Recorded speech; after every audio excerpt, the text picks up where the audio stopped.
I live just west of the Mark Twain National Forest. It is located to the south and east, while Threer is a state park to the south and west of my place. Needless to say, there is plenty of forest and wildlife surrounding the area. One night towards the middle of October about 10 p.m. we heard a howl unlike anything I've ever heard before. My wife was also raised near that area and she was in complete agreement that this was a different sound than the many we had heard before and become somewhat accustomed.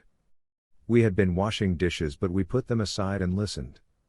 Our German Shepherd was visibly upset and he kept getting up and going to the door, and then he'd kinda whine and come back and sit by me, and then he would do the same thing over again. It was quite unnerving combined with that strange howl. Our dog had never acted in such a manner in the entire 6 years we had him. He was afraid. Clearly. That made my wife upset, and I wasn't feeling too good about the situation either. That said, I had a rifle and shotgun and a good-sized dog. I felt we were ready for whatever was to come at us. The howling stopped after about 15 minutes and I went outside to have a look around, staying within the boundary of the light provided from a pole that I have next to the driveway, which has the old basketball goal still hanging from it. The air was crisp, as October nights are apt to be in our parts. I could actually see my breath, and in the distance you could see the fog rising from the little streams and spots that still held water from a recent rain we had. Then I caught an odor that is never mistaken once you have encountered it. It was the stench of something dead. We used to have a pit bull that was a tenacious hunter. When she would get sprayed by a skunk, we would give her tomato juice baths mixed with shampoo, anything that smelled good to try and hide the stink of the skunk spray. Well, once we would finally get her to stop smelling, she would bolt out the door and half an hour later show up stinking like something dead. That was 1,000 times worse than the skunk, so I know a dead smell when I encounter it. It suddenly occurred to me that there was no noise. No crickets, no bullfrogs calling for mates from up at the pond. It was surreal. I backed up all the way to the house despite whether it made me look like a lunatic. I went inside and did anything to the missus, but she must have seen something was wrong in my face, because I had to convince her that there was nothing going on outside and she had just misjudged the look on my face. Then it was getting time to go to sleep, so we made sure the house was locked up tight and settled into our bed with Frankie, our dog, at the end of the bed. He had settled down for the most part, but his ears stayed perked and his head would turn like he was following something, and then he'd turn his head the complete other direction like something was circling the house. This was freaking my wife out, so I called the dog over to the door and opened it to let him out, and he did go out. As soon as he got outside, his ears went to full attention and his tail was kept down low. This had been a mistake because it was clear that he wasn't going to settle down, and in fact he had become more on the alert and was barking at something I couldn't see. I went back in and got the shotgun. Seeing me go back outside with the gun, my wife grabbed the rifle and stood in the doorway watching my back. Again I went to the edge of the light and tried to peer into the darkness, but I couldn't see anything. Then I caught whiff of that smell again. I grabbed the dog by its collar and brought him back inside with me. When inside, my wife brought up the awful smell. It scared her more than anything else that had happened that night, and I couldn't blame her. I would have tried to drive her out of there if anything else had happened that night. I already made up my mind that one more howl, or one more time of the dog freaking out, and I was getting my wife to safety. That never arrived. There was complete calm the rest of the night and we went to sleep like all was well. The next day I went out and had a look around the house. Sure enough, there were tracks. Big tracks. I'm not talking Bigfoot big, but these were obviously canine in nature, but much bigger paws than on any dog I had ever seen. There is considerable growth where the tracks were visible, and I looked up to see what had got caught in the overgrowth, and there it was, a big tuft of hair or fur hanging from a thorn that was too far above my head to be able to reach it. That set me back for a few seconds because it was obvious that fur got up there because it was torn out of something that tall. I went back inside from investigating about mid-afternoon. I called my son, which led to him and his wife coming over, and a short while later the missus and my son's wife were headed to their house. Meanwhile, we had no idea if the thing was going to come back that night, but we decided to do a little preparing for our new friend, or possibly friends, by putting out some tripwires with empty cans on them so they would rattle if something came along. As big as I expected it to be, I didn't think it would be able to see down to the ground too well in the dark, so I placed several pieces of plywood with many nails and screws driven into it along the area where I had seen the tracks from the night before.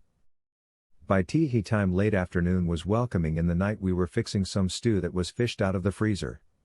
I always make a big batch of it along with a big batch of chili, and we freeze it, some in single serving and some in larger amounts. Anyways, we were fixing one of the larger freezer bags and definitely were a little bit excited about what the night might bring.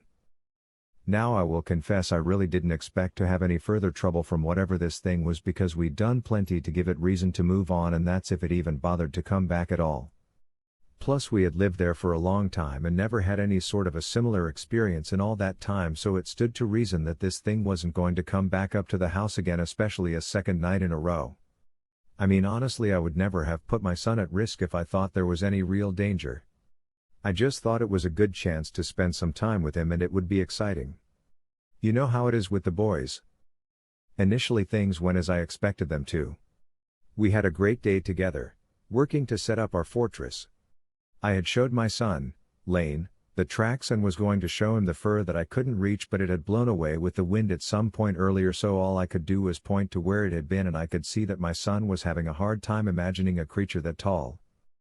Understand, it wasn't that he didn't believe me, but just that the claim was that incredible. I couldn't believe what I was seeing, and I saw the hair myself. And there is no other way I can imagine that got stuck on that thorn unless it was torn out of the animal's hide. 7, maybe 8 feet in the air. That's a tall animal. As I said, I really didn't expect trouble, and if we did have any, well, we both had weapons and the dog stayed behind with us, so we had that angle for backup.